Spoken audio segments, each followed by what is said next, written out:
Hi hello friends, నేనండి మీ దివ్యాని. అందరూ ఎలా ఉన్నారండి? ఈరోజు మన ఛానల్లో స్పెషల్ ఒంట్లో బాగాలేనప్పుడు, జ్వరం వచ్చేటప్పుడు ఇలా చారు చేసుకొని అన్నంలో కలుపుకొని తిన్నారంటే నోటికి, కడుపుకి ఎంతో కూడా హాయినిస్తుందండి.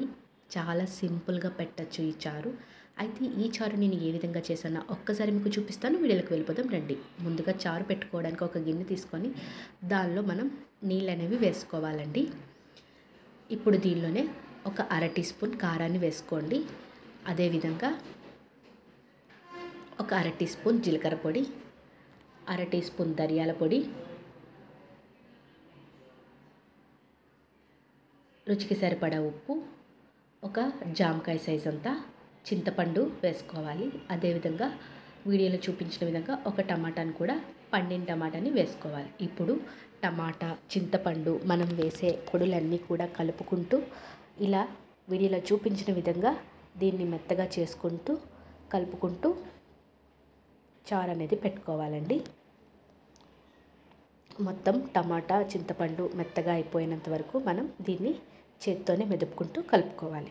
ఇప్పుడు దీనిలోనే కొద్దిగా కరివేపాకును కూడా వేసుకోండి.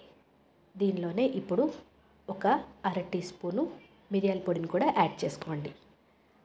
ఇప్పుడు ఇదంతా ఒకసారి బాగా కలుపుకొని దీన్ని స్టవ్ పై పెట్టుకొని స్టవ్ వెలిగించుకోవాలండి. కాసేపటికి ఇది మరుగుతుందండి. ఈ చారులోని గుర్తుపెట్టుకోవాల్సిన విషయం, చారు ఎంత మరిగితే అంత రుచిని గుర్తుపెట్టుకోవాలి.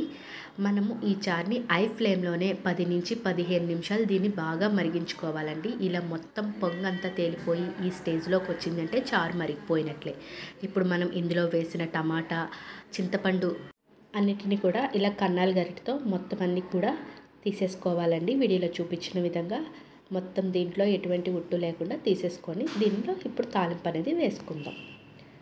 తాలింపు కోసమని చిన్న మూకుడు పెట్టి దానిలో కొద్దిగా నూనె వేసుకోవాలి. నూనె కాగిన తర్వాత వామండి, ఒక స్పూన్ వాము, ఆవాలు, మినపప్పు, శనగపప్పు పోపులు ఉంటాయి కదా, ఆ పోపులు, 2 ఎండుమిర్చి, అదేవిధంగా దంచిన 4 వెల్లుల్లి రెబ్బలు, కొద్దిగా కరివేపాకు అన్నీ వేసుకొని బాగా వేగేంత వరకు వేయించుకోవాలండి. వాము ఖచ్చితంగా వేగాలి, వేగకపోతే చేదొచ్చేస్తుంది.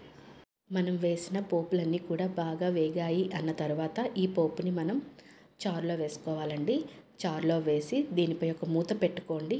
మూత పెట్టి ఒక 10 నిమిషాలు దీన్ని అలాగే వదిలేయండి. 10 నిమిషాల తర్వాత మూత తీసి చూడండి, చారు మనకి ఈ స్టేజ్లో కనిపిస్తుంది. నిజం చెప్తున్నానండి, జ్వరం చేసేటప్పుడు ఈ చారు కానీ వేడివేడి అన్నంలో వేడివేడి చారు వేసుకొని తిన్నారంటే మంచి రిలీఫ్ అనేది దొరుకుతుందండి బాడీకి.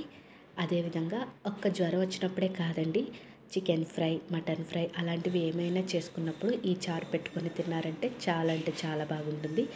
నేను పెట్టే ఈ చారు మీకు నచ్చినట్లయితే ఒక్కసారి ట్రై చేయండి. ఎలా వచ్చిందో కామెంట్ బాక్స్లో కామెంట్ తెలియజేయండి. నేను చేసే విధానం, నేను చెప్పే విధానం మీకు నచ్చినట్లయితే ఒక లైక్ చేయండి, షేర్ చేయండి, నా ఛానల్ని సబ్స్క్రైబ్ చేయండి. మరిన్ని వీడియోస్తో మీ ముందుకు వస్తుంది మీ దివ్య. ఉంటాను ఫ్రెండ్స్, బై బాయ్.